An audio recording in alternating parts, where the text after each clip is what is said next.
हाय दोस्तों, तो इस पार्ट में शन गुईचन को कह रही होती है कि तुम यहाँ पे अकेले क्यों आए। अगर तुम्हें कुछ हो जाता, तुम स्मार्ट हो लेकिन फिर भी तुमने अपनी जान को खतरे में क्यों डाला। अगर तुम्हें कुछ हो जाता तो मैं क्या करती। गुईचन अपने दिल में कह रहा होता है कैसे वाकई में मेरी फिक्र है। शन कहती कि मुझे तुम्हारे नजदीक आने के लिए न जाने किन सब चीजों से गुजरना पड़ा और अब कहीं जाके मुझे थोड़ी उम्मीद मिली थी लेकिन तुम मर रहे हो। यकीनन ये मेरी बैड लक की वजह से हो रहा है। गुईचन अपने मन में ही कह रहा होता है कि तो रोते हुए भी क्यूट लग रही है। शन कहती है मेरी गलती है कि मैंने उस रात गलत ईमेल सेंड कर दी थी, लेकिन अगर तुम्हें कुछ हो गया तो मैं इसका बदला नहीं चुका सकूंगी। प्लीज तुम्हें जिंदा रहना होगा, तुम जो कहोगे मैं वो करूंगी। शन कहती है कि अगर तुम्हारा कोई आखिरी पैगाम किसी के लिए है तो वो मैं पास ऑन कर दूंगी और इसका हाथ पकड़ के अपने चेहरे को लगा लेती है। इसी दौरान इसकी हार्ट बीट बढ़ जाती है जो कि इसकी वॉच पे शो हो रही होती है। ये अपना हाथ छुड़वा कर यहाँ से उठ जाता है और ये अपनी फ्रंट पॉकेट से एक बॉक्स निकालता है। ये वो बॉक्स होता है जो शन ने ही इसको सूट चेंज करवाते हुए दिया था और इसमें कुछ स्वीट्स थी। शन ये देख के कहती है तुम इस सब दौरान मुझसे झूठ बोल रहे थे, तुम्हें तो कुछ भी नहीं हुआ क्योंकि छुरी उस बॉक्स को लगी थी। शन कहती तुमने मुझे बिला वजह परेशान कर दिया था। गुईचन कहते लेकिन मुझे तो ये याद आ रहा है कि तुमने अभी कुछ देर पहले ये कहा था कि अगर मैं जिंदा बच जाऊं तो तुम कुछ भी करने के लिए तैयार हो। शन को लगता है इसे किस करने वाला, लेकिन ऐसा नहीं था। इसे कहता है कि जैसे पहले भी मैंने तुम्हें कहा था कि जब भी मुझे तुम्हारी जरूरत होगी तुम्हें मेरे साथ आना पड़ेगा, तुम जा नहीं सकोगी। फिर इसके बाद ये दोनों इस अबेंडेंट बिल्डिंग से बाहर आ जाते हैं। शन कहती है कि आप मुझे माफ कर दें गलत ईमेल भेजने पे। गुईचन कहता है कि ईमेल गलत सेंड नहीं हुई थी। गुईचन कहते कुछ कंपनीज जो कि वे ग्रुप के साथ काम किया करती थी उन्होंने हमारे साथ अपनी पार्टनरशिप को खत्म कर दिए थे, ये जानने के बाद कि हम एक्विजिशन नहीं कर रहे, लेकिन अब इस मौके से फायदा उठा सकते हैं एक्विजिशन प्राइस कम करके। शन कहती इस तरह तो फिर ये कंपनी पब्लिक हो जाएगी। गुईचन कहता है कि तुम्हें इसके बारे में कैसे मालूम है। ये कहती है कि मैंने नॉवल पढ़ा था। गुईचन कहता है कि अब इस बात से तुम्हारा क्या मतलब है। तो ये अपनी बात को बदलते हुए कहती है कि मैं शन ग्रुप की हायर्स हूँ और मैंने ब्रॉड से बिजनेस मैनेजमेंट में ग्रेजुएशन भी की हुई है, तो इसलिए मैं जानती हूँ कि तुमने ये जो स्टेप लिया है इसके पीछे क्या रीजन है। गुईचन अपने जहन में कहता है कि मुझे नहीं मालूम था कि मुझे इतने अच्छे तरीके से जानती है। फिर इसके बाद आज जो इवेंट होता है वहाँ पे शन पहले से मौजूद होती है और ये वॉशरूम में आके इस बात पे अफसोस कर रही होती कि फ्यूचर में ये गुईचन से लक स्टेट कैसे गेन करेगी। ये मिस्टर सिस्टम को आवाज देती है तो तभी दरवाजे पे कोई नॉक करने लग जाता है। तो ये कहती है कि अभी ये वॉशरूम फ्री नहीं है, लेकिन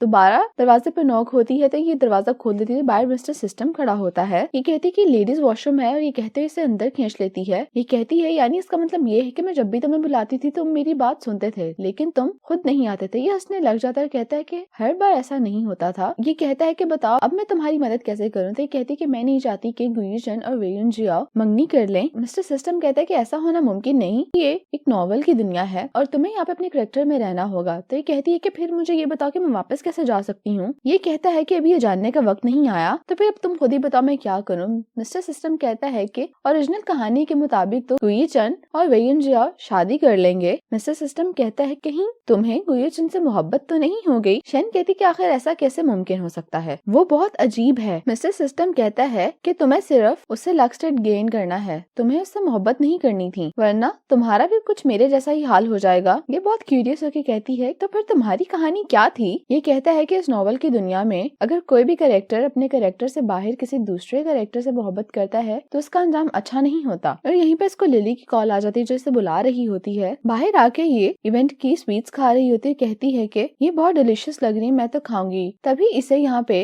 वेयुन जियाओ देख लेती है और कहती है कि तुम यहाँ बिन बुलाए आ गई। ये कहती है कि मैं भी गू ग्रुप की एक एम्प्लॉय हूँ तो इसीलिए मैं इन्वाइटेड हूँ। शन फैमिली की लो प्राइस एक्विजिशन से कोई फर्क नहीं पड़ता। ये कहती है कि अगर तुम मुझे ईमेल वाली बात पे टोंट कर रही हो तो मैं उसके लिए तुमसे माफी मांगती हूँ। वेयुन जियाओ कहती मैं तुम्हारी तरह बेशर्म नहीं हूँ। वेयुन जियाओ कहती लेकिन मुझे तुम्हें एक चीज के लिए शुक्रिया कहना होगा, आज के बाद गुईचन की फियांसे मैं बन जाऊंगी। ये कहती गेस करो कि इसकी फियांसे बनने के बाद मैं सबसे पहला काम क्या करूंगी। तो ये कहती है कि मैं इंटरेस्टेड नहीं हूँ सुनने में। शन यहाँ से जाने लगती है तो वेयुन जियाओ इसके आगे अपना पाँव कर देती है जिससे टकरा के गिर जाती है और इसके सर पे टेबल लगता है। टेबल लगने की वजह से ये बेहोश हो जाती है। तभी यहाँ पे गुईचन भी आ जाता है। वेयुन जियाओ नाटक करने लग जाती है और खुद गिर के कहती है कि इसने मुझे धक्का दिया है जबकि शन तो बेहोश थी। और इसी दौरान दो आदमी आते हैं जो कि गुईचन को कहते हैं कि किसी ने तुम्हारी कंपनी की कंप्लेन की है कि कुछ टैक्स इश्यूज आ रहे हैं तो इसलिए तुम्हें हमारे साथ इन्वेस्टिगेशन के लिए जाना होगा। तभी यहाँ पे जांग मोरान भी आ जाता है और कहता है कि मुझे इंस्पेक्टर्स को 2 मिनट बाद बुलाना चाहिए था। अगर मैं ऐसा करता तो मुझे देखने का मौका मिल जाता कि गुईचन शन की मदद करेगा। इस मौके से फायदा उठाते हुए मैं वेयुन जियाओ की मदद करता और इस तरह एक तीर से 2 शिकार हो जाने थे। और जांग मोरान शन को उठा के यहाँ से ले जाता है वेयन जॉ कहती कोई मेरी परवाह नहीं करता, मुझे भी हॉस्पिटल जाना था। फिर इसके बाद जब शन को होश आता तो उसके सामने जांग मोरान होता है तो ये कहती कि ये यहाँ पे क्या कर रहा है, ये तो विलन है। जांग मोरान कहता है कि तुम्हें होश आ गई, मैं तुम्हें हॉस्पिटल लेके आया हूँ। शन कहती है कि गुयुचन कहाँ पे है। जांग मोरान उसे बताने वाला होता है कि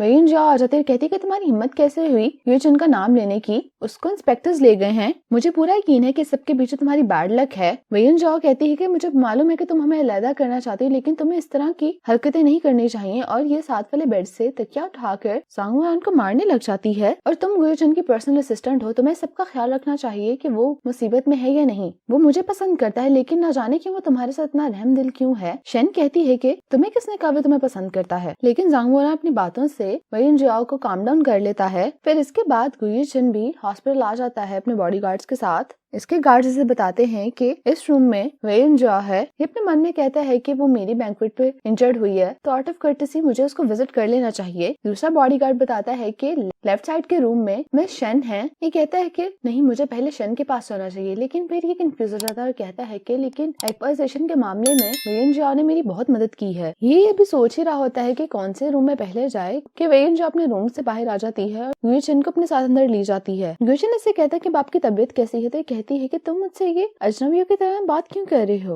मेरा नाम क्यों नहीं लेते। गुयुचन कहता है कि अगर तुम्हें कुछ चाहिए तो मुझे बताना, मैं तुम्हारे लिए ले आऊंगा। ये कहती है कि मुझे तुम्हारे अलावा कुछ नहीं चाहिए। ये जाने वाला होता है, लेकिन इसकी बाजू पकड़ के कहती है क्या मुझसे कोई गलती हो गई है, तुम पहले मेरी हर बात माना करते थे। गुयुचन कहता है मैंने अभी तो कहा कि तुम्हें किसी भी चीज की जरूरत है मुझे बताना। तो ये कहती क्या तुम मुझसे शन की वजह से नाराज हो, तुम उसके साथ अपनी मंगनी कब खत्म करोगे। गुयुचन कहता है कि मैंने इसके बारे में सोचा है कि शादी को एज अ बिजनेस टूल इस्तेमाल करना कोई सही बात नहीं, और इस तरह तुम्हारे साथ भी ज्यादती होगी। ये कहती कि मुझे ये सब नहीं सुनना, मैं सब प्रिटेंड करूंगी कि आज मेरी तुमसे ऐसी कोई बात ही नहीं हुई। फिर इसके बाद गुयुचन शन के कमरे में आ जाता है। शन का मुंह दूसरी तरफ होता है और ये कहती है कि मेरा भी कुछ भी खाने का मन नहीं चाह रहा। गुयुचन कहता है कि ऐसा क्यों। ये कहती है क्योंकि गुयुचन अभी तक वापस नहीं आया। इसे रियलाइज होता है कि गुयुचन वापस आ गया है, तो ये फौरन उठ के इसको गले लगाती है और कहती है कि तुम वापस आ गए। गुयुचन अपने मन में कहता है ये तो वाकई मेरी परवाह करती है। शन कहती है कि तुम ठीक हो क्या, उन्होंने तुम्हें कुछ कहा तो नहीं, आखिर वो लोग तुम्हें लेके क्यों गए थे। गुयुचन कहता है कि मुझे पहले किस सवाल का जवाब देना है। ये मुस्कुराते हुए कहती है कि लेकिन तुम वापस आ गए और यही मैटर करता है। गुयुचन इसकी चोट देखते हुए कहता है कि क्या अब तुम ठीक हो।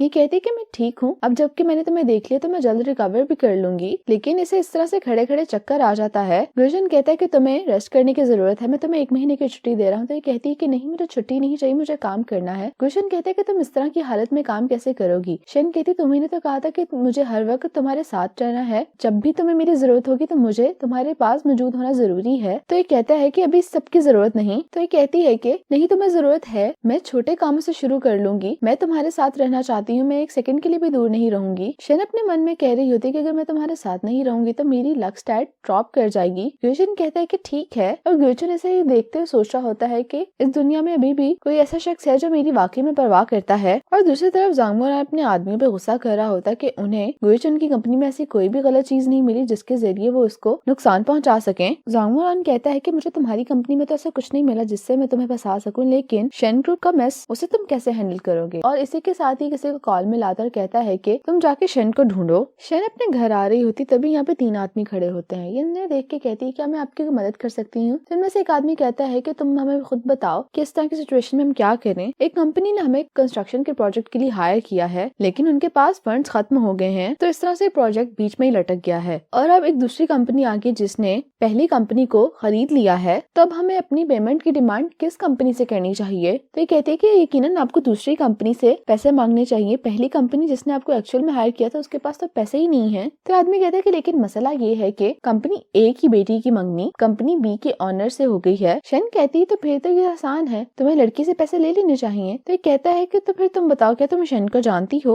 वो कहाँ पे रहती है। शन अपने मन में कहती है कि ये तो मुझे ही ढूंढ रहे हैं। शन कहती है कि उसने तुम लोग के कितने पैसे देने हैं। तो ये बताते हैं कि 3 मिलियन से भी ज्यादा। शन अपने मन में सोचती है कि इतने पैसे तो मैंने अपनी पूरी जिंदगी में नहीं देखे। ये कहती है कि अच्छा यही है कि मैं यहाँ से चली जाऊँ। यहाँ से जा रही होती है तो ये आदमी कहता है कि तुम कहाँ जा रही हो, क्या तुम शन को जानती हो? तो कहती है कि हाँ मैं उसे जानती हूँ, उसके घर का नंबर 221 है, आप ऊपर जाके उससे मिल लें। ये कह के फौरन यहाँ से भाग जाती है। इन आदमियों को भी शक होता है, लेकिन इतनी देर में यहाँ पे गुएचन आ जाता है जो कि उसको अपनी गाड़ी में बिठा के ले जाता है। गुएचन कहता है ये सब मेरी वजह से हो रहा है, शन कंपनी खरीदने के बाद मैंने इनके पैसे क्लियर नहीं किए थे, लेकिन मैं सारे मामले को संभाल लूंगा, पर इस दौरान तुम घर नहीं जा सकती, तुम मेरे साथ रहोगी और मेरी पर्सनल सेक्रेटरी होने के नाते तुम्हारा मेरे करीब रह के काम करना भी आसान होगा। इसके लिए तो शन खुशी खुशी राजी हो जाती है। फिर इसके बाद ये गुएचन के घर आ जाती है और इसे अपना कमरा बहुत पसंद आया होता है। ये खुद से कहती है मैं गुएचन के घर तो आ गई हूँ, लेकिन मैं इस तरह से लकी नहीं हो सकती, लेकिन मेरे पास एक अच्छा मौका है और मैं इसे हाथ से नहीं जाने दूंगी। फिर ये गुएचन के ही बाथरूम में आ जाती है। ये यहाँ पे ब्रश कर रहा होता है, ये अपना भी ब्रश लेके यहाँ पे आ जाती है। तो गुएचन इसे देख के कहता है कि तुम्हारे कमरे में भी एक बाथरूम है। ये कहती है कि हाँ मुझे मालूम है, लेकिन तुम्हारी पर्सनल सेक्रेटरी होने के नाते मुझे तुम्हारा अच्छी तरह से ख्याल रखना चाहिए। ये गुएचन के बिल्कुल बराबर में खड़ी होती है, लेकिन गुएचन एक स्टेप साइड पे हो जाता है, लेकिन ये इसके बार बार करीब आए जा रही होती है। तो गुएचन अपने मन में कहता है ये मेरे घर में रह रही है, लेकिन ये काफी बोल्ड है। फिर इसके बाद ये विंडोज साफ कर रही होती है, तो कहती है कि इतना अमीर है, लेकिन इसने कोई भी क्लीनर घर पे नहीं रखा हुआ। सफाई करते हुए इसको जमीन पे बबल गन दिखाई देती है, तो ये इसको पकड़ के चलाने लगती है और काफी इंजॉय करती है। और इसी दौरान यहाँ पे गुएचन भी आ जाता है, जो इसको देख के कहते हैं क्या ये हर वक्त इसी तरह से खुश रहती है। शैन इसे देख के कहती क्या तुम भी मेरे साथ आके एंजॉय करना चाहते हो? तो ये कहता है कि मैं ग्रुप का प्रेसिडेंट हूँ। तो कहती है कि इसमें कोई खास बात नहीं, बहुत बोरिंग हो। तो यहाँ पे एक दूसरी गन भी पड़ी होती है, गुएचन वो उठा के यहाँ पे आ जाता है और ये दोनों एक दूसरे के साथ इस तरह से एंजॉय करने लग जाते हैं। लेकिन यहाँ जमीन पे